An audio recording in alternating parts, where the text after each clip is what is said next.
So many of you are entering a university for the first time, or they are coming back to a university over the next few weeks. And this message, I hope, is going to resonate with you.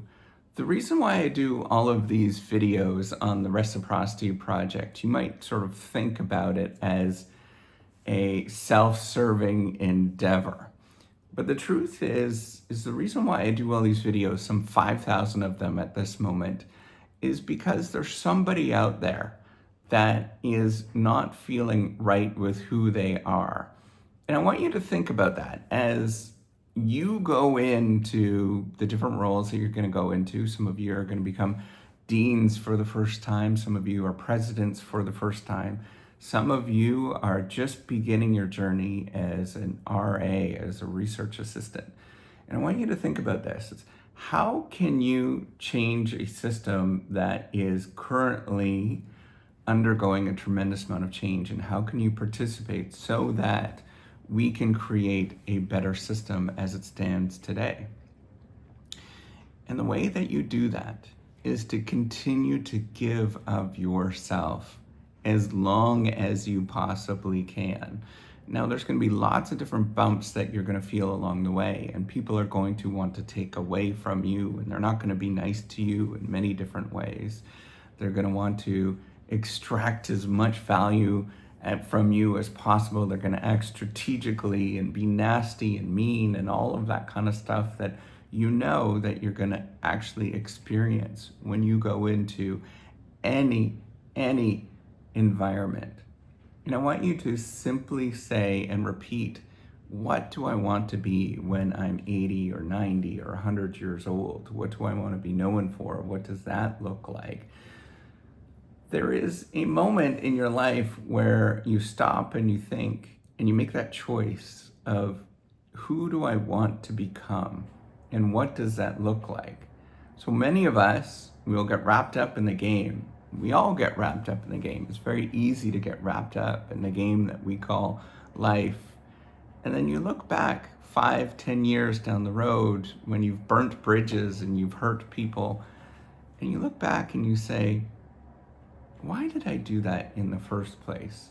What was driving me to do that? And we all go through these moments and we have these experiences. Some of us have them more than others, but we go through them. And to me, I reflect on that and I say, we can actually do a little bit better. And so how do we do better? That's the question that we all go through. The question and the answer is simply just saying, I am going to help. How can I help? What does that look like for me to help in as best as many ways as I possibly can? I know many of you are watching this and you're laughing at me.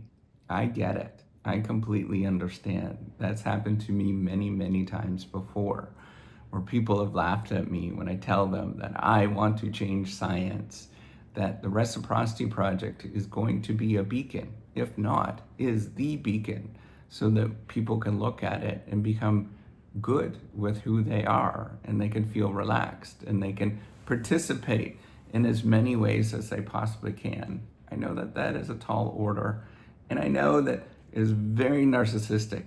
I know you're all saying those things. I know that you think that I'm some kook. I know all of those things. I've heard them before, and I beat myself up for those particular things as well. Am I being narcissistic? Is this crazy? Why am I doing this? Why am I spending so much time and money actually doing this? You go through all of those emotions and you have all of those feelings. But those things are really real, and you have to question yourself all of the time. But then for me, I always come back and I say, what do I want to be known for? Do I want to be known for that person that has just one more publication? Do I want to be known for that one person that pushed other people down? Or do I want to be known for that person that was constantly smiling and that was there for you when you were down? I am always thinking about that. How can I be in your corner? What can that look like? How can I use digital technologies to make sure that other people are going to do better than I have? I know that this is a challenging thing for all of us to think about in terms of what we can do. You're going to get wrapped into it. You're going to think that you can't do it. But I want you to reflect on a simple thing. How can I be a better person when I'm 80 or 90 years old? And what does that look like? It requires you to be narrow and focused on being that person. And that requires a tremendous amount of effort. I do this all the time in my classes. I say, who wants to be a billionaire? And I ask them, how do you become a billionaire? You have to save until you're 80, 90, 100 years old. And everybody says, why do I want to actually do that? The truth is, I don't know. The reason why I do it is I want to be that person that feels good about myself at the end of my time. I can look back and I can say, I tried and I worked really hard at it, couldn't solve everything, but I was able to do a little bit and move that needle just a little bit. There's somebody out there that feels better for them listening to all of this stuff or going onto the platform and interacting in various different ways, that they're better off than what I was. It's the only thing I can hope for and wish for. I can't do any more than what I'm doing right now, but I'm going to damn well try all of the time, repeatedly, despite how I feel. You're going to see all of that stuff. You're going to know that it's painful, but I get back up and I try again.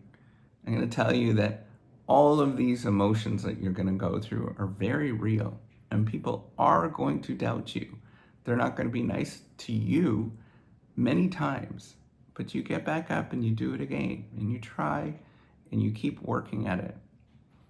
And despite the fact that the world wants to push you down, you get back up and you try again every single day. You never give up on yourself. And even if you go and you choose something else and you pursue something that is better off for you, that's fantastic. You don't have to worry about how other people view and feel about you. You just keep going and you try being as nice as you possibly can. When people are not nice to you, it's a reflection on who they are. It's not a reflection on you. You get back up, you keep trying, and you pursue good things, whatever those good things are.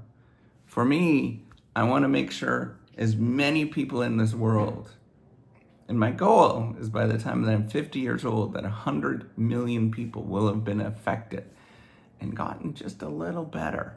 They feel a little bit better. They feel a little bit more stable inside because they watched some of these videos or seen me online or interacted with the platform or read something. I think I could do it. I know it's a little crazy, but I think I could do it. I want you to think about all of those things that you can change in your life so that you can do just a little bit better. I know it's very hard. Trust me, I was working out today in the gym. I do not want to be there. I don't want to do any of these things. I don't want to do this video. I know that this seems crazy to you, but I don't.